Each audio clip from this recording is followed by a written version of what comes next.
હૃદયરોગમાં એકલો coronary આર્ટરીના blockage જ દુખાવો કરે છાતીનો તો એવું નથી.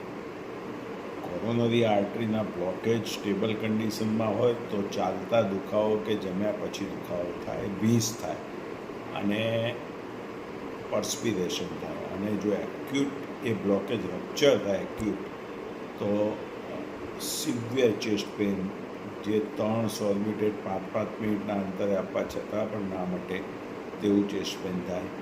તેને એક્યુટ કોરોનરી સિન્ડ્રોમ અથવા સ્ટેમી કહેવામાં આવે. એ ઇસીજી ઉપરથી તરત ખ્યાલ આવે. એટલે કોરોનરી આર્ટરીથી તો ચેસ્ટ પેઇન થતા જ હોય, પણ બીજા ઘણા કારણો છે. જેમ કે હૃદયની ઉપરનું આવરણ હોય છે એ જે પેરિકાર્ડિયમ કહે છે, જે હૃદયને પ્રોટેક્ટ કરે. એ પેરિકાર્ડિયમ પર કોઈ ઇન્ફેક્શન દ્વારા સોજો ચડે અથવા ઓટો ઇમ્યુન ડિસીઝથી સોજો ચડે તો સિવિયર ચેસ્ટ પેઇન થાય. પરંતુ એની પિક્યુલારિટી એવી છે કે તે શ્વાસ લેતા વધે એ પેઇન, વેન ઇન્સ્પિરેટિંગ ઇટ ઇન્ક્રીઝ, અને તમે ડેક્લાઇન થાવ, આગળ તમે એક બેન્ડ થાવ તો એ ઘટે. એટલે એની એક પિક્યુલારિટી છે. બીજું વિથ ફીવર હોય, વિથ ફટીગ હોય. ત્રીજું પેઇનનું કારણ એ છે કે વિટામિન D3 ને B12ની ડેફિશિયન્સી એ મસ્ક્યુલર પેઇન કરે. એટલે આપણને એવું લાગે કે આ નળીઓ બ્લોક છે, પણ એ પણ એક કારણ છે. ચોથું કારણ છે ટેકીકાર્ડિયા. હવે કોઈને હાઇપરથાઇરોઇડિઝમ હોય અને બહુ હાર્ટ બહુ ફાસ્ટ કામ કરતું હોય તો ડાયાસ્ટોલી ટાઈમ વધારે મળે નહીં, એટલે પેશન્ટને પેઇન થાય. પાંચમું કારણ છે એનિમિયા, લોહીનો અભાવ, either due to inadequate good diet, vegetarian diet, lack of sufficient iron containing food and folic acid containing food ના લીધે એનિમિયા થતું હોય છે, અથવા ઘણીવાર દવાઓથી પણ થતું હોય છે. એટલે એ રૂલ આઉટ કરવું પડે.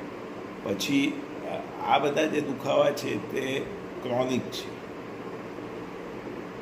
પછી વાત આવે કે ભાઈ હાઇપરથાઇરોઇડિઝમ હોય તો સિવિયર પલ્સ ફાસ્ટ રહેતી હોય અને સાથે સાથે ભૂખ ના લાગે, પરસેવો થાય, એટલે બહુ પલ્સ ફાસ્ટ રહેતી હોય તો પણ ચેસ્ટ પેઇન થાય. હાઈ બીપી હોય તો લેફ્ટ વેન્ટ્રિક્યુલર હાઇપરટ્રોફી થાય, એટલે હૃદયના મસલને કામ વધારે કરવું પડે, ત્યારે પણ ચેસ્ટ પેઇન થાય. પછી તમને સિવિયર સ્ટ્રેસ રહેતો હોય, મેન્ટલ સ્ટ્રેસ રહેતો હોય તો પણ તમને ચેસ્ટ પેઇન, પાલ્પિટેશન, ફોબિયા રહેતો હોય કોઈ વસ્તુનો તો પણ તમને ચેસ્ટ પેઇન થાય. અને તમે પ્રોપર સ્લીપ ન લેતા હો 7-8 કલાકની તો પણ તમને તકલીફ થાય. એટલે કહેવાનો મતલબ એ છે કે ચેસ્ટ પેઇનના ઘણા કારણો છે. એક બીજું પલ્મોનરી એમ્બોલિઝમ છે. એ પલ્મોનરી એમ્બોલિઝમમાં એમાં એવું હોય કે ફેફસામાં બ્લડનો ક્લોટ પગમાંથી ડીપ વેઇન થ્રોમ્બોસિસ હોય, ડીપ વેઇન થ્રોમ્બોસિસ DVT, તો એ ફેફસામાં જાય અને સિવિયર ચેસ્ટ પેઇન વિથ ડિસ્પની એટલે શ્વાસ સાથે પેઇન કરે. એટલે પેઇનને ડિફરન્શિએટ કરવું એ ખૂબ જરૂરી છે. અને તમે એકલા હૃદયરોગથી જ પેઇન થાય એવું માનવાની જરૂર નથી. ઘણા કારણો છે. એટલે કે એ બધાને રૂલ આઉટ કરવા માટે કાર્ડિયોગ્રામ છે, ઇકો છે, CT થોરેક્સ છે, થેલિયમ સ્કેન છે, CT એન્જિયોગ્રાફી છે, બ્લડ ટેસ્ટ છે.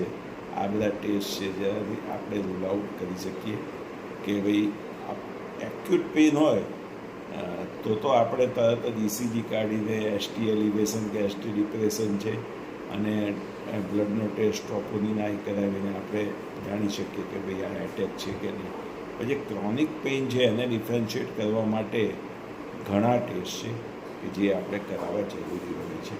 માટે કોઈપણ ડિસિઝન લેતા પહેલાં ઇન્વેસ્ટિગેશન કરાવવું ખૂબ જ જરૂરી છે. નમસ્કાર.